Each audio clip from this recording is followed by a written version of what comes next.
Utekelezaji wa kampeni hii ni kutokana na jitihada kubwa za Daktari Samia Suluhu Hassan, Rais wa Jamhuri ya Muungano wa Tanzania, rais wetu kipenzi, mama yetu kipenzi, na lengo kuu ni katika kuimarisha upatikanaji wa haki kupitia huduma za msaada wa kisheria kwa makundi yenye uhitaji, na hususan kundi la kina mama, la vijana, lakini watu wenye ulemavu pamoja na wazee. Ndugu zangu, kauli mbiu ya kampeni hii ya msaada wa kisheria ya Mama Samia kwa awamu hii ya pili inasema msaada wa kisheria kwa haki, usawa, amani na maendeleo.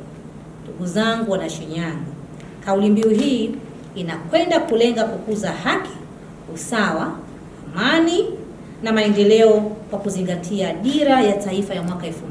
Ndugu zangu wana Shinyanga, serikali ya Daktari Samia Suluhu Hassan inatupenda sana na tumebahatika sana kwa sababu kampeni hii inaanza tarehe 6 mpaka tarehe 20.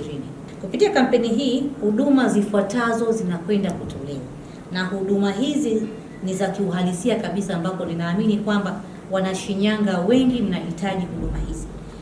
Huduma ya kwanza ni ushauri wa kisheria. Natambua wazi kwamba Wanashinyanga wengi, ndugu zangu Wanashinyanga, mko wengi ambao mnahitaji ushauri wa kisheria. Huduma ya pili ni elimu juu ya masuala ya kisheria itatolewa.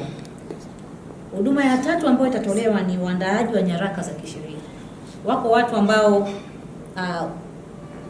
wana kesi, wana mashauri, lakini hawana uwezo wa kulipia huduma za kisheria, za upatikanaji wa huduma ya kisheria, na hasa kwenye nyaraka. Unakuta mtu ukusanyaji wa ushahidi na mambo mengine anashindwa, matokeo yake anashindwa kwenda kutetea hoja zake kwa sababu amekosa ushauri, lakini amekosa pia msaada wa kuandaa nyaraka za kisheria. Timu hii kutoka Wizara ya Sheria ya kuja hasa hapa katika mkoa wetu, ambayo kampeni ni Mama Samia Legal Aid, inakwenda pia kuandaa kukusaidia wewe Mwanashinyanga kuandaa nyaraka zako za kisheria. Yes. Changamoto kwa asilimia kubwa ambazo tunakutana nazo zinahusiana na migogoro ya ardhi, ambayo ni kwa nani ambayo tumefanya hatua ya kwanza, kwamba awamu ya kwanza ambayo tulifanya inaonyesha kwamba zinaenda mpaka kwenye asilimia 35 ya malalamiko yote ambayo tulikuwa tunayapokea. Lakini kampeni ile iliweza kuja kufanikisha watu wakapata haki zao kwa wakati, pale ambapo mahakama ilikuwa imeshatoa haki, lakini ucheleweshaji wa haki kupatikana ulikuwa ni mgumu.